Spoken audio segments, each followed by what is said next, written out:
ଘରକୁ କିଏ କୁଣିଆ ଆସିଛନ୍ତି କି? କ'ଣ ତାଙ୍କୁ କରିକି ଖାଇବାକୁ ଦେବେ ଜାଣିପାରୁନାହାନ୍ତି କି? ତାହେଲେ ବନାନ୍ତୁ ଅତି ସହଜରେ ଏଇ ଜଳଖିଆ। କେମିତି ଅଛନ୍ତି ଆପଣମାନେ? ଆପଣ ସମସ୍ତଙ୍କୁ ଓଡ଼ିଶା କିଚେନକୁ ଅନେକ ଅନେକ ସ୍ୱାଗତ।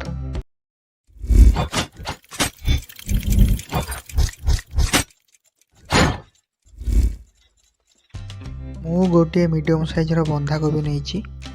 ଭଲ ଭାବରେ ଧୋଇକି ଲମ୍ବା ଲମ୍ବା କରି କାଟି ନେବା।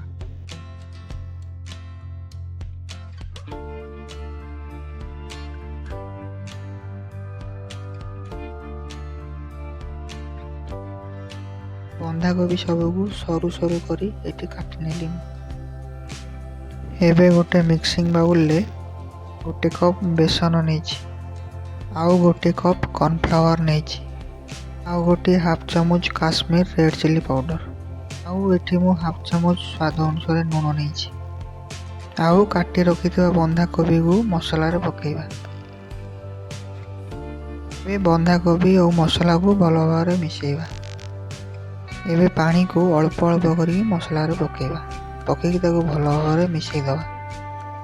ଏଥିରେ କାଶ୍ମୀର ଚିଲି ପାଉଡ଼ର ପକାଇଥିଲି, ଆଉ ଏଥିରେ ଫୁଡ଼୍ କଲର୍ ପକାଇନି। ଆପଣ ଚାହିଁଲେ ଫୁଡ଼୍ କଲର୍ ବି ପକାଇ ପାରିବେ। ଏଥିରେ ଯେଉଁ ମୁଁ ସାମଗ୍ରୀ ସବୁ ପକାଇଥିଲି ତାକୁ ମୁଁ ଗୋଟିଏ ତାଟିଆରେ ମାପିକି ନେଇଥିଲି। ଆପଣ ବି ଏଇଭଳି କୌଣସି ଏକ ପାତ୍ରରେ ମାପିକି ଜିନିଷ ନେଇପାରିବେ। ଏବେ କଢ଼େଇ ଗରମ କରିକି ତା ଦେହରେ ତେଲ ମୁଁ ପକାଇ ନେଇଛି। ତେଲ ଗରମ ହେଇଗଲାଣି, ଏବେ ତାକୁ ଛାଣିବା ଆମେ। ଏଇଭଳିଆ ଛୋଟିଆ ଛୋଟିଆ ବଲ୍ କରିକି ତେଲରେ ଆମେ ତାକୁ ପକାଇବା। ଏବେ ମୁଁ ମିଡ଼ିୟମ୍ ଫ୍ଲେମ୍ରେ ରଖିଛି। ତେଲକୁ ଅଧିକା ଗରମ କରିବାନି, ମିଡ଼ିୟମ୍ରେ ରଖିବା।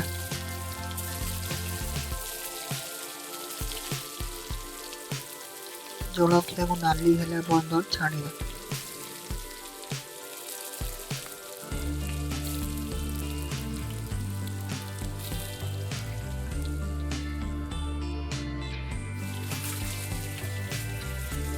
ଜଳଖିଆ ଏବେ ଅଳ୍ପ ନାଲି ହେଇଗଲାଣି।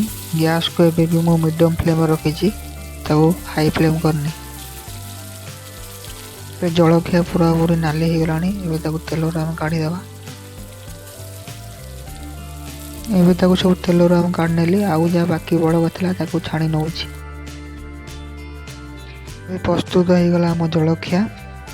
ଆଉ ଯଦି ଚାହୁଁଛନ୍ତି ଏଇଭଳିଆ ରେସିପି, ତାହେଲେ ଚ୍ୟାନେଲକୁ ସବସ୍କ୍ରାଇବ୍ କରି ପାଖରେ ଆସୁଥିବା ବେଲ୍ ଆଇକନ୍କୁ ଅଲ୍ରେ ଟିକ୍ କରନ୍ତୁ।